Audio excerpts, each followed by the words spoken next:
while John Bolton is getting indicted and while he is staring down the barrel of 180 years in prison, we've got two other Biden-era scandals that are now heating up in their investigations, and potentially justice is coming there too. Now you've got the Biden Autopen situation, which obviously is Joe Biden. But again, that was in an attempt to not only make a lot of money, we're going to find out, but it was also, again, their attempt to try to cover up the last vestige of potential cover, the ability to cover up what happened during the Biden presidency and in the election run-up to the Biden presidency. Please let us know you're here in the comments, and let's dive in first to Autopen situation. From a couple of months ago, we got Benny Johnson talking to Barry Loudermilk. And I want to play this because we're going to have Barry Loudermilk now. He's got new information and he's got new revelations on the whole Autopen situation. So let's dive right in here. Check this out, and we'll dive into the rest of the Autopen scandal. Here we go. About child sex trafficking. I mean, that happens because of an open border. 25 million, many hundreds of thousands of children because of Joe Biden. Now we learned that Joe Biden had terminal illness the entire time he was in office. Maybe this was what all of the vacations, 577 days on vacation. Perhaps he was getting cancer treatment.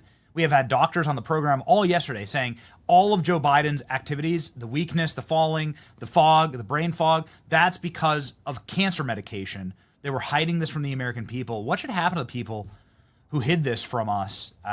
Are Joe Biden's acts constitutional?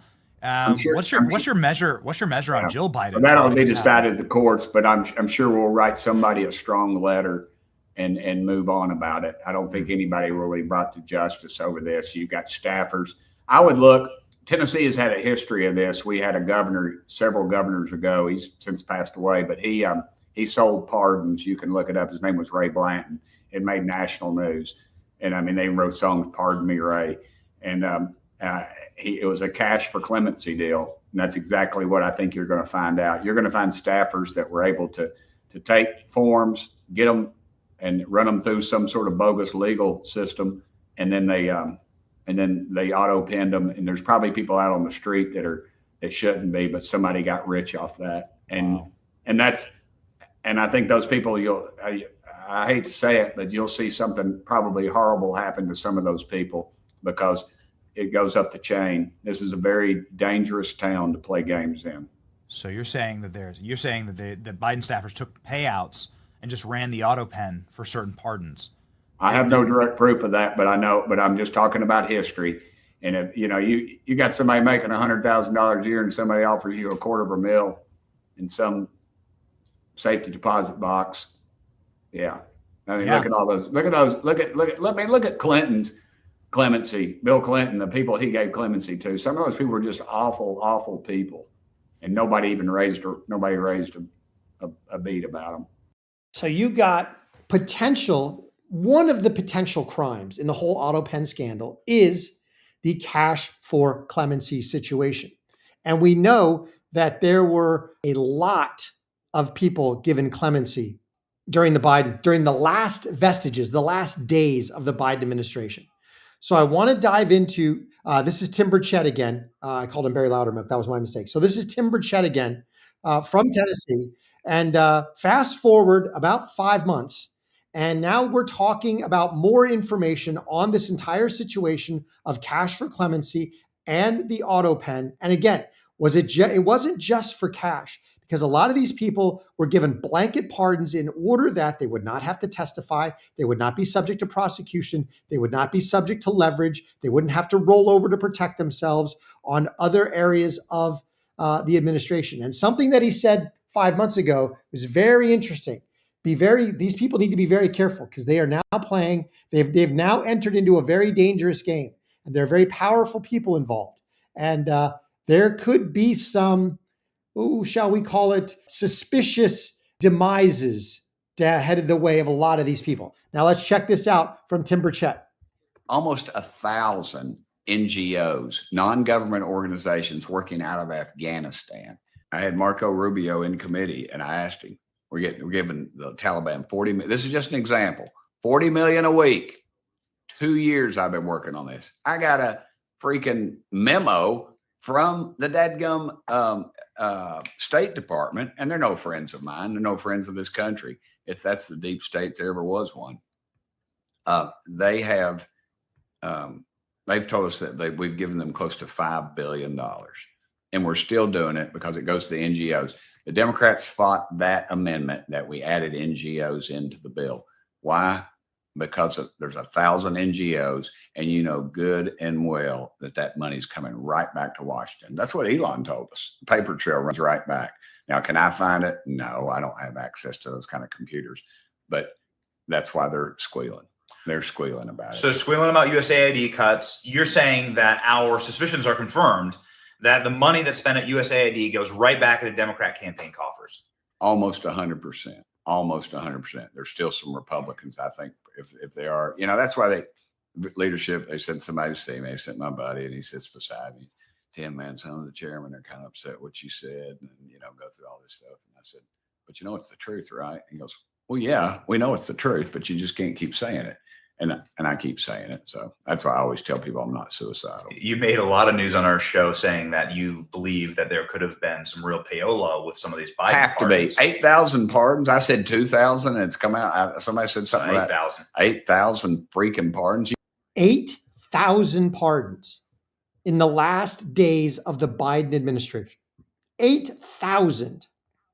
There's no way Biden could physically review 8,000 files in the last, months. He only worked a couple hours a day. It wouldn't be possible. So therefore, we know that this was a scam. It's just a matter of finding where the money came from, where the money went, and proving it. Here we go. You think Joe couldn't remember what he'd had for breakfast? He couldn't remember where the dadgum bathroom was. And he reviewed 8,000 files on pardons. Give me a freaking break. This is so shady, and it's just Washington, D.C. It happens every day. That's the thing. It happens all the time. But with Trump in there, we're focusing on some of this stuff. Yeah. And every department is suspect. And, you just can't get past it. So who was running the country during the last days of the Biden administration? Who was in charge? Now, we know that there were some staffers that have already admitted to using the Autopen for some of this stuff. So let's check out some of this. We got one clip here that I want to play. But this comes down to what we've talked about for a while. There are three major conspiracies, scandals, you name it. You've got Russia. You've got the Autopen, and you've got J6.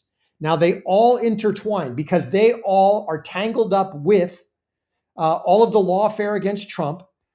They were the predicate for a lot of the lawfare, and they were entwined with the lawfare. So all of this needs to get investigated.